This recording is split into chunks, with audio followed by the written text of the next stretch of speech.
Our lives have followed a long path. Greetings, metahumans. This is Eerie Knight of the Pseudoposse, and welcome to Once Human, one of the latest survival crafting games to come out this year. Whenever one of these games comes out, I immediately dive into the building crafting aspect, as that's the part I really like to focus on. And so, I sought to do that here. If you're looking for any insights on how to build your first base, what memetics, skill points for the uninitiated you need to spend to unlock the necessary tools, building materials, and shapes to make a non-square house, you've come to the right place. I tried a lot of things by trial and error, so I'll share everything I learned so you can build your in-game dream house. Let's get started. After finishing the tutorial, you are unceremoniously dumped into the world. Where upon landing, you need to decide where you will set up your territory. It goes without saying, but settling your initial spot with access to plentiful resources is a great idea. As you can see here, I have several ores, trees, and even deer that are close by, so we won't be going hungry. And as you'll soon discover, you will need animal hide for various recipes, so it is good to be near a viable source. Once you've found a location, it is time to set up shop. Don't worry if the location isn't very scenic or doesn't have everything conveniently nearby. You can always move your territory later at no cost, and you'll keep everything you built. But we aren't going to build our dream house quite yet. Nice work. I've managed to unlock some memetics from Mitsuko.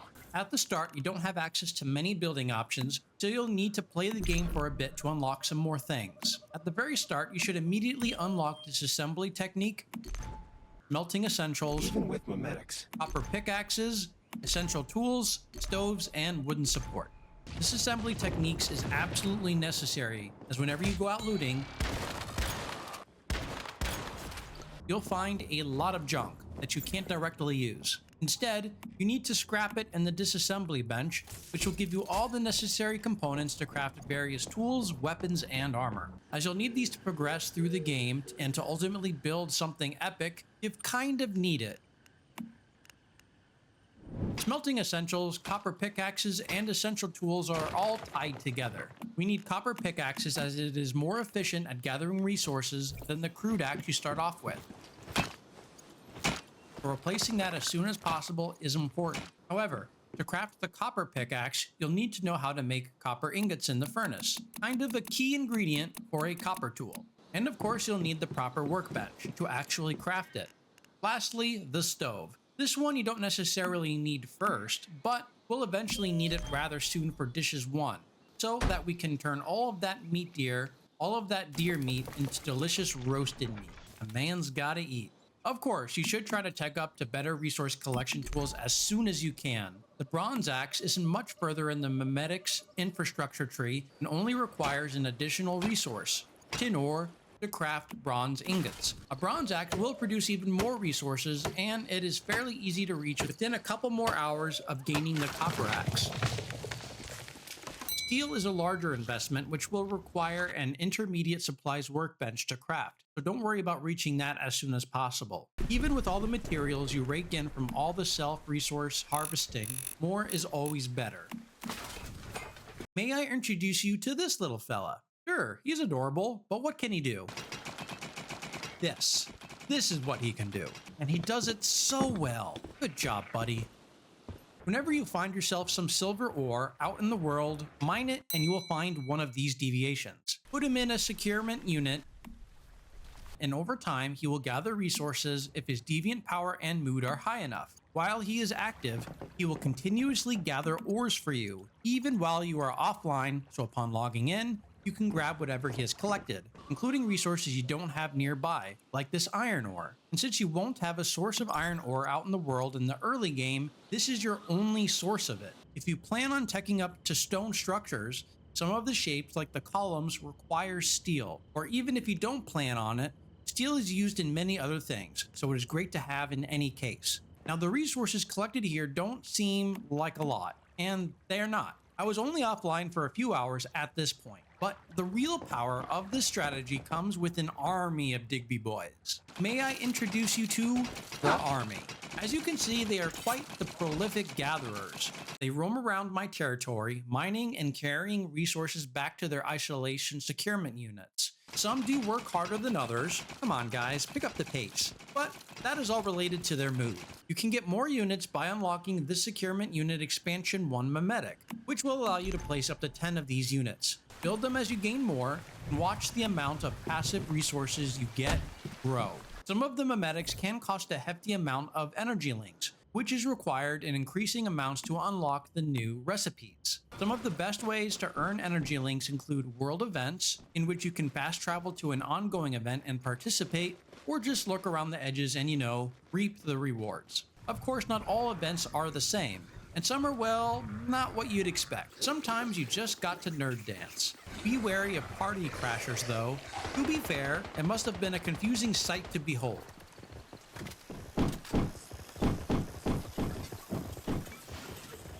But to be more fair, sometimes it's best not to draw everyone to my location while I'm unable to move or attack. And yeah, that was somehow the expected outcome. Short of whatever that was, other ways to get energy links are from seasonal rewards, which can net you a decent amount. Looting weapon and gear crates gives a fair amount, while defeating elite enemies will give you an even smaller total. I've noticed some other strange Stardust readings elsewhere. Really, some of the sights to behold in this world are truly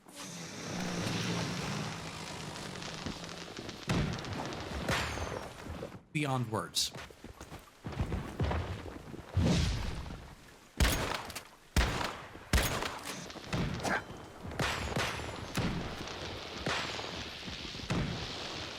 Of course, playing through the actual story can also net you a decent energy link sum.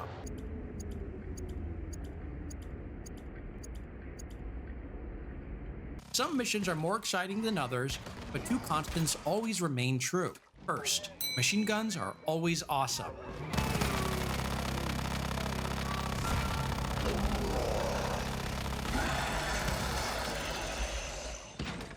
And second, plastic containers make for the best explosive deterrent. One of those things doesn't seem right.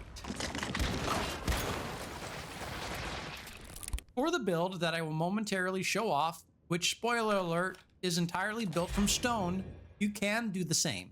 Or you could build it sooner using wood. You can beeline for all the wood building structures, including wooden support, wooden roofs, wooden doors and windows, wooden stairs, small wooden supports, small wooden roofs, wooden curvature structures. Stopping at that will give you all the structural shapes necessary to do the entire build in wood. So if you want to build something like this earlier than I did, that is totally feasible. One last thing to note is that you can increase the size of your territory by speccing into territory expansion. Upgrading your territory gives you a decent amount of extra space, so if you want to build something larger, definitely wait to grab this memetic. If you've managed to make it this far, congratulations. We're now armed with the know-how of how to reach the point in which you are ready to build. Let's get started. Every building starts off with a solid foundation, so that's where we'll begin. As stated from the beginning, my ultimate goal is to make a non-square base to reduce the number of boxes we'll see in the world. May I introduce you all to the stone tri-foundation. You can place these adjacent to each other and completely fill the space in like you could with a regular square foundation. Except, unlike the square, you can make angled contours. Feel free to experiment with the layout and go wild, as demolishing a structure returns all materials to you. Very convenient. After some experimentation, I have come up with this floor layout, and want to repeat this on the other side. The idea is to have two circular towers on either end, with something to be determined in the middle. I'll connect both sides with square foundations, and once you reach a desired length, it's time to repeat the same floor pattern. Start with the tri-foundations again. Our other side has 3 tri-foundations on the perimeter, and because symmetry is key, I'll do the same thing. I'll be repeating this process, checking the lengths on the other side to make sure I get the right number of shapes, and I'll fill in the gaps. Once I get more materials. Be right back. Okay, we're back and ready to wrap this part up. From our square foundation, I'm going to make my circular tower using the fan foundation. I'll go back in and fill the gaps, with the last piece being the crescent foundation right on the outer edge. Next up, walls. We're going to put up all of them. Nothing complex here, just pick the walls that match the contours of the floor we just made. One nice tip to note is if you scroll with the mouse wheel, You can flip the wall, so if you want to swap which face of the wall is facing outward, you can do so. This will allow you to have different colored walls without having access to paint. Another great trick can be done with parapets. Whether they are curved or straight, doesn't matter. But first, place it on top of a wall section. If you place columns along each wall seam, you can support any structure, which is another useful tip in and of itself. This will allow you to place a wall within the parapets, creating a nice decorative wall element. Again, you can use this on a flat wall, but I'm going to be using them for my towers only here. Time to finish up our towers. I'll stack some more columns on top of the existing ones and another layer of parapets on top of the second floor curved wall. Except this time, we're going to leave a gap. Instead, we're going to make a roof. Unfortunately, you cannot place a roof without a ceiling. Wish you didn't need that, so hopefully the devs can make columns directly support a roof in the future. But no matter, ceiling, then roof. And there you have it, 2 towers. Time to fill in a bunch of walls. See you all in a second. So the second floor gave me some problems. First, I couldn't fit in my quarter circle shapes despite it being fully supported because reasons. And secondly, the rest of the floor wasn't going much better. For the rest of the floor, the obvious solution was to build it in the same exact pattern as the bottom foundation, starting from the square ceiling shape in the exact same position as the square foundation directly beneath, and from there just filling everything in.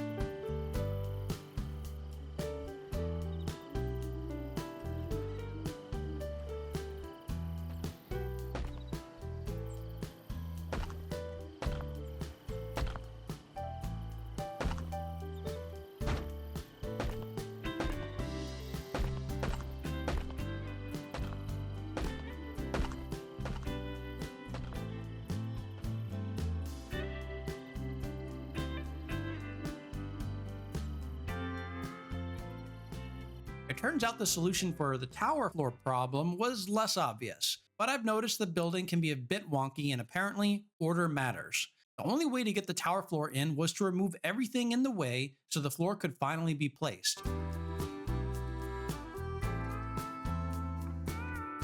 So keep that in mind if you struggle to place a particular structure, remove all the non-supporting shapes and see if you can fit it in. For our next floor, we're going to leave some roof exposed and place our walls around here. I want our house to have some interesting contours, and placing all your walls directly up to a singular roof is boring and should be avoided. Here's what that looks like after wrapping around the walls. And notice I have continued rotating my walls to swap the forward-facing textures to avoid making it a single color. With the shape of our structure, I found it rather difficult to find the right roof pieces to make a cohesively covered roof at this point. I don't think the pieces actually exist to make it possible. Instead, I opted to use the tri-ceiling pieces to fill in the oddly shaped section of the roof to make the rest of the roofing easier.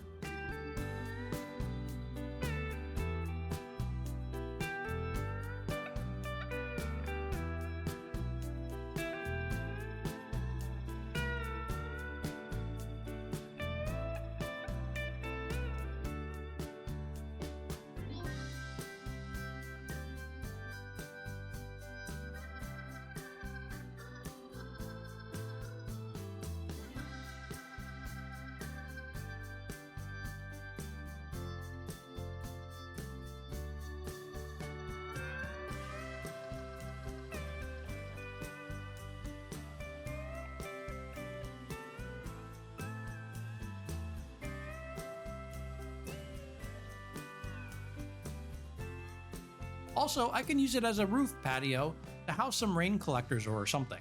If you take anything away from the video at this point, the tri-foundation and ceiling pieces are really the MVP. At this juncture, I'm filling in some of the necessities like stairs, and I've also decided to extend out my home using the columns to reach the back hill to make driving in and out of here much easier. One thing that wasn't easy was trying to get the stairs to reach from my foundation to ground. Eventually, I found that the solution was using the extended steps. That was the only stair structure I found with this capability.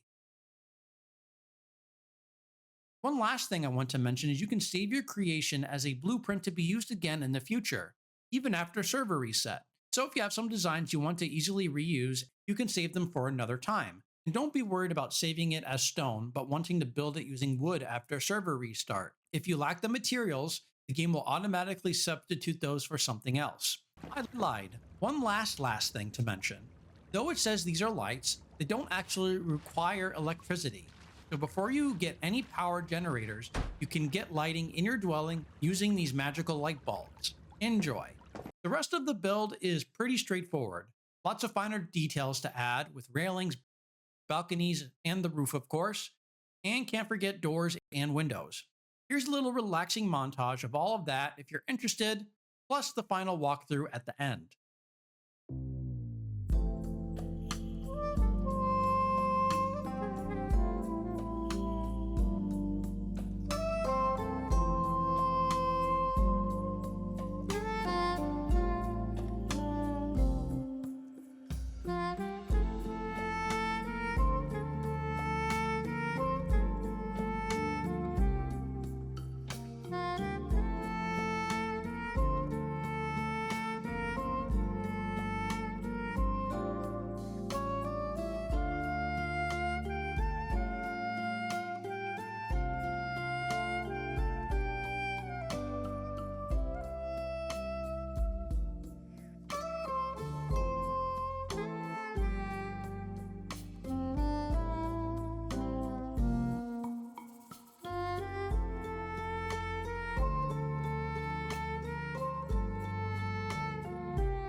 So if you've closely followed the tips I presented, you can make something like this.